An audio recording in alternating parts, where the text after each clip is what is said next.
देखिए, पिछली वीडियो में हमने सीखा था कि किस तरीके से इक्वेटोरियल पोजीशन पर और उसके पहले वाली वीडियो में हमने सीखा था कि एक्सियल पोजीशन पर इलेक्ट्रिक फील्ड निकाली जाती है इलेक्ट्रिक डायपोल के थ्रू।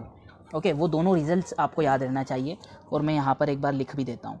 देखिए, ई एक्सियल पर हमारा रिज़ल्ट आया था K into 2P by R cube, और ई इक्वेटोरियल पर हमारा रिज़ल्ट पिछली वीडियो में आया था, इक्वेटोरियल का जो रिज़ल्ट आया था KP divided by R cube. Okay, यहाँ पर K की वैल्यू हमने रख दी थी, लेकिन वहाँ पर हमने K की वैल्यू रख दी थी। यहाँ पर हमें किसी भी पॉइंट पर निकालना है तो आखिरी में K की वैल्यू हम रख देंगे, तो कोई प्रॉब्लम वाली बात नहीं है। अब हमें इलेक्ट्रिक फील्ड निकालना सीखना है एनी पॉइंट, कोई भी पॉइंट हो, ना तो वो पॉइंट इक्वेटोरियल पोजीशन पर होगा और ना ही वो पॉइंट एक्सियल पोजीशन पर होगा, इन दोनों के बीच में ही कहीं होगा। वहाँ पर किस तरीके से इलेक्ट्रिक फील्ड निकाली जाती है, तो आपको इन दोनों के कंसेप्ट्स क्लियर होना चाहिए पहले तो, और दूसरा थोड़ा बहुत ट्रिग्नोमेट्री और वेक्टर के कंसेप्ट क्लियर होना चाहिए, और नहीं है तो भी मैं इस वीडियो में आपको बताने की कोशिश करूँगा शॉर्ट फॉर्म में। ओके, तो मान लीजिए कोई भी पॉइंट है, ना तो इक्वेटोरियल पर है और ना एक्सियल पर है, पी पॉइंट है, कहीं भी है, तो उस पर कितनी इलेक्ट्रिक फील्ड बन रही है इस डायपोल के थ्रू, वो हमें निकालना है। तो देखिए, मान लिया जाए ये पी पॉइंट जो है इसके सेंटर से आर डिस्टेंस पर है, जिस तरीके से हमने उसमें भी लिया था सेंटर से, सॉरी इधर कर लो पी पॉइंट को। तो पी पॉइंट जो है कहाँ है, आर डिस्टेंस पर है सेंटर से, ये डिस्टेंस एल हो जाएगा और this distance should also be L.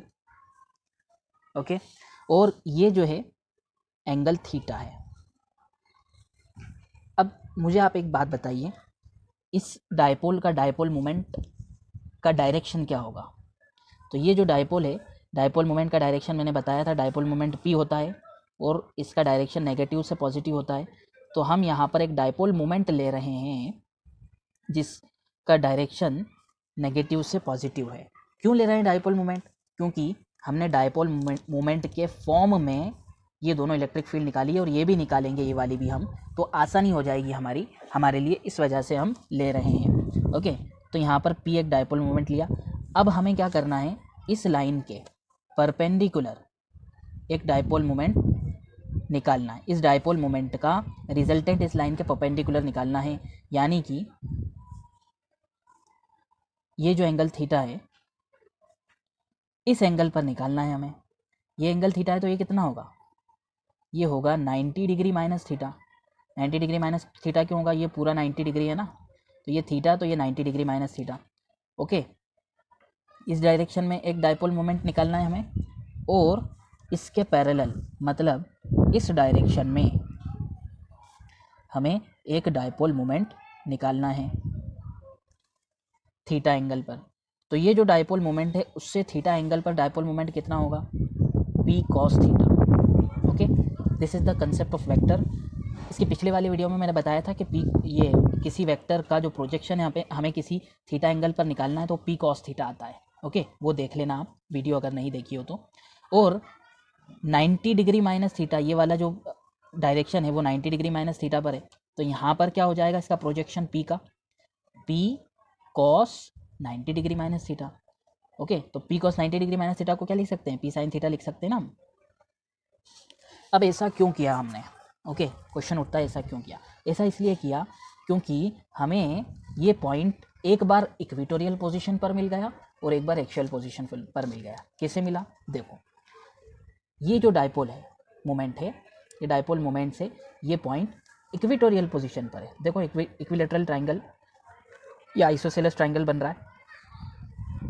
Okay, तो इसके थ्रू इलेक्ट्रिक फील्ड हमें पता है, ई इक्वेटोरियल पर इलेक्ट्रिक फील्ड हमें पता है क्या होती है। तो ई इक्वेटोरियल पर इलेक्ट्रिक फील्ड होती है E KP by R cube. अब यहाँ पर हम P नहीं लेंगे, ये वाला डायपोल मोमेंट लेंगे P sin थीटा। तो यहाँ पर क्या हो जाएगा, equatorial is equal to K into P sin theta divided by R cube. एक चीज़, दूसरी चीज़ एक्सियल पॉइंट पर, दूसरी चीज़ क्या है, ये वाले डायपोल से, मतलब इस डायपोल का जो प्रोजेक्शन इस डायरेक्शन में हमने निकाला है डायपोल मोमेंट का, इससे ये पॉइंट एक्चुअल पॉइंट पर है, देखो एक्चुअल पॉइंट है, इसके लिए ये पॉइंट एक्चुअल बन गया। देखो एक्चुअल पॉइंट क्या था, हमने देखा था ना, एक डायपोल है, डायपोल की एक्सिस पर ही पॉइंट है, तो इसी की एक्सिस पर ये पॉइंट है और वो भी r डिस्टेंस पर है सेंटर से। तो ई एक्चुअल हमें पता है, ई एक्चुअल क्या होता है, k into 2p divided by r cube. अब यहाँ पर 2p नहीं लेंगे, p नहीं लेंगे, यहाँ पर हम k इंटू 2 p नहीं लेंगे, p की जगह पर p cos थीटा लेंगे divided by r cube. Okay, तो एक ये दो इलेक्ट्रिक फील्ड्स हमने निकाली, दोनों का डायरेक्शन क्या होगा वो भी पता लगाना पड़ेगा। इक्वेटोरियल पोजीशन पर इलेक्ट्रिक फील्ड जब निकाली जाती है तो उसका जो डायरेक्शन होता है, लास्ट वीडियो में मैंने बताया था आपको, वो होता है इसके डायरेक्शन में, यानी कि इलेक्ट्रिक डायपोल मोमेंट के डायरेक्शन में। तो ये वाला जो इलेक्ट्रिक डायपोल मोमेंट है, इसका डायरेक्शन क्या है, ये है। तो ई एक्सियल का डायरेक्शन ये होगा इक्वेटोरियल का, और ई एक्सियल का डायरेक्शन क्या होगा, ये ई एक्सियल है, तो इसका डायरेक्शन, इस इलेक्ट्रिक फील्ड का डायरेक्शन क्या होगा, सामने की तरफ होगा, जैसा कि हमने पहली वीडियो में सीखा था। तो ये ई एक्सियल और ये ई इक्वेटोरियल, दोनों के बीच में एंगल कितना है, 90 डिग्री। ओके, 90 डिग्री है दोनों के बीच में एंगल। अब हम बड़ी आसानी के साथ में वेक्टर वाले तरीके से ई नेट निकाल सकते हैं। ई नेट क्या होता है, ई नेट होता है रूट में E1 square plus E2 square plus 2E1 E2 cos theta होता है ना, ये होता है। तो E1 की जगह पर आप ये रख लो, E2 की जगह पर एक्सियल रख लो, ओके, और थीटा की जगह पर 90 डिग्री रख लो। तो ये आज से आप शॉर्टकट समझ लो, अगर थीटा 90 डिग्री हो तो ये वाली टर्म गायब हो जाती है, क्योंकि कॉस 90 0 होता है ना, इस वजह से। तो हमारे पास में ई नेट सिर्फ इतना बचेगा, कैलकुलेशन आसान हो जाएगा हमारा और बार बार लिखने की ज़रूरत नहीं पड़ेगी। ओके, थीटा 90 डिग्री हो दो वेक्टर के बीच में, तो जो हम उसका रिजल्टेंट वेक्टर निकालते हैं उसमें जो लास्ट क्वांटिटी है वो गायब हो जाती है थीटा 90 होने की वजह से, क्योंकि कॉस 90 डिग्री 0 होता है। ओके, तो देखो E1 को हमने ई इक्वेटोरियल माना है और E2 को ई एक्सियल माना है। वैल्यूज़ रख दो, इसकी वैल्यू रख देते हैं अपन, k into P square sine square theta by R cube का स्क्वायर, स्क्वायर है ना ये, प्लस एक्सियल पॉइंट k का भी स्क्वायर होगा, sorry, k square 2 square P square sine square theta divided by R cube का स्क्वायर। Okay, no problem. अब इसमें से क्या क्या चीज़ कॉमन निकल रही है, बाहर आ रही है, के स्क्वायर के बन के बाहर आ जाएगा, आएगा नहीं आएगा, पी स्क्वायर दोनों में है, पी बन के बाहर आएगा, साइन स्क्वायर दोनों में है, साइन बन के बाहर आएगा। ओके, नो प्रॉब्लम, प्रॉब्लम नहीं होना चाहिए यहाँ पर। और आर क्यूब का स्क्वायर दोनों में है, तो नीचे से आर क्यूब बनकर वो रूट से बाहर आएगा। तो रूट के अंदर क्या रह जाएगा, रूट के अंदर क्या रह जाएगा, तो रूट के अंदर, स्क्वायर रूट के अंदर रह जाएगा, यहाँ कुछ नहीं बचा तो 1 बचा, प्लस यहाँ हो जाएगा 4,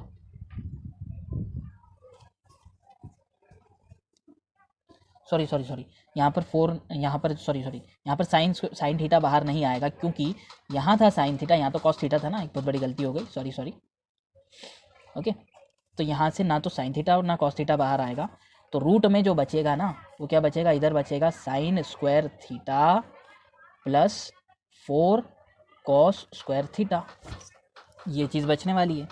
ओके, नो डाउट नहीं होना चाहिए। तो के पी बाई आर क्यूब बाहर और स्क्वायर रूट में sign square theta plus 4 cos square theta बचा, तो साइन स्क्वायर थीटा को भी कॉस में चेंज कर देता हूँ मैं, 1 माइनस कॉस स्क्वायर थीटा होता है sign square theta, plus 4 cos square theta, 4 में से 4 कॉस स्क्वायर थीटा में से 1 कॉस स्क्वायर थीटा गया, तो क्या बचेगा, 3 कॉस स्क्वायर थीटा बचेंगे, तो 1 plus 3 cos square theta. Okay, के की वैल्यू रख दो। तो ई नेट को अब सजा के लिख लेते हैं हम यहाँ पर, तो ई नेट क्या हो जाएगा, के की वैल्यू जब रखेंगे हम 1/4 पाई एप्सिलॉन नॉट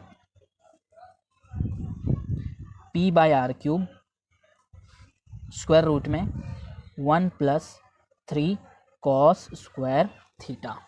ये चीज़ हमारे सामने निकल के आई और this is our final answer.